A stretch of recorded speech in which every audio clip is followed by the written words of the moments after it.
Ashanti Trentro champion funge. Ashanti Trentro champion funge. Ashanti Siebo smedite. Mema kabinda da koya dunge. Mema kabinda da koya dunge. Ya donna ni eja kuboji to ta champion funge. Ya donna ni eja kuboji ta champion funge. O to sika sama na eja funge. O to sika sama na eja funge. Eja kwe wa bankro jo frewo. Eja kwe wa bankro jo frewo. Ohina frewe from pro dem mi fa o. Ohina frewe from pro dem mi fa o. O saji fo gunya kwasinge. O saji fo gunya kwasinge. O present na due o present na due ti abinge.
Aprebi.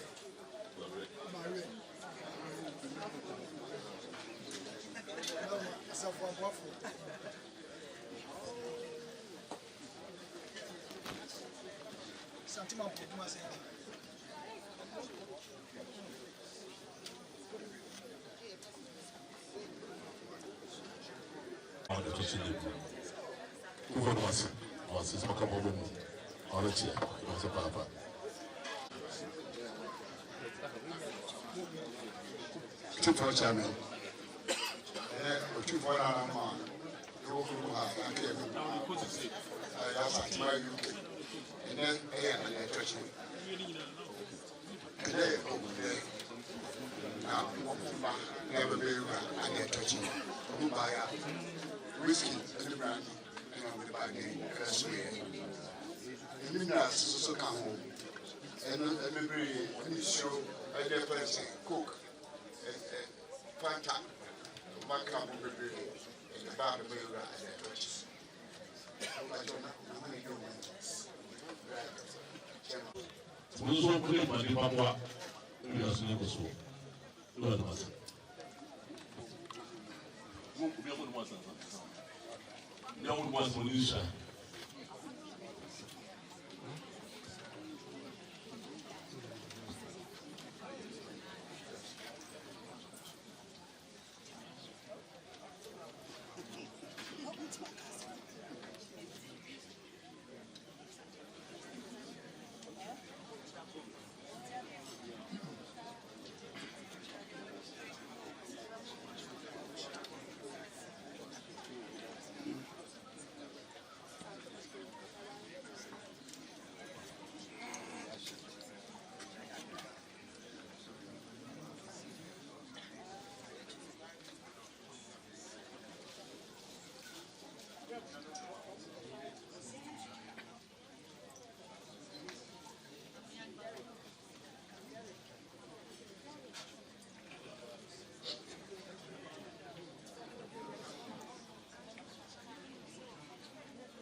C'est comment tu sais donc mais c'est yé la main sur ça c'est ça donc pour moi yé elle est vraiment pas de là au lieu de dire que c'est normal ou ça ça veut dire ça va tout va bien tout va bien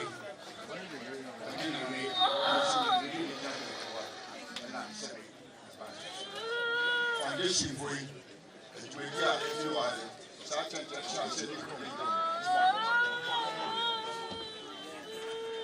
na me charge my pepe and they say you right in your so say and then or no tina foundation of here to no to and almost kind sound the share ya I let mama say for the man kwaba na and then we so masa na be that day she ogunana no a you must be our what you are has see ya who can now on the fire and I'm saying none of the that at the over ya so vous allez on a laissé ça doit être foundation et on a été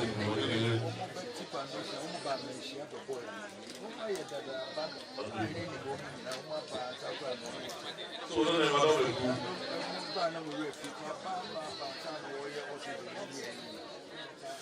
You don't know man.